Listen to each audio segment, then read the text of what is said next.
បាទសម្រាប់បងប្អូនដែលរសារផុសវីដេអូហើយបងប្អូនចង់ដឹងថាការផុសវីដេអូរៀលរបស់បងប្អូនហ្នឹងគ្រប់ដូចនៅក្នុងរូបភាពនេះអត់អញ្ចឹងបងប្អូនអាចចូលទៅមើលជាមួយខ្ញុំនឹងបង្ហាញអំពីការឆែកបាទនៅក្នុងវីដេអូនេះ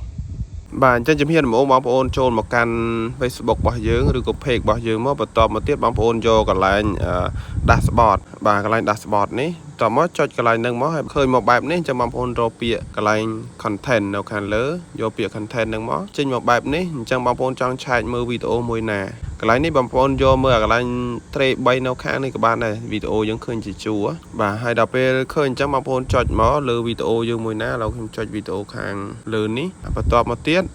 បងប្អូនមើលមកខាងក្រោមមានឃើញកន្លែង dispose ចុចលើនឹងផាច់ហើយបងប្អូនយកពាក្យ content quality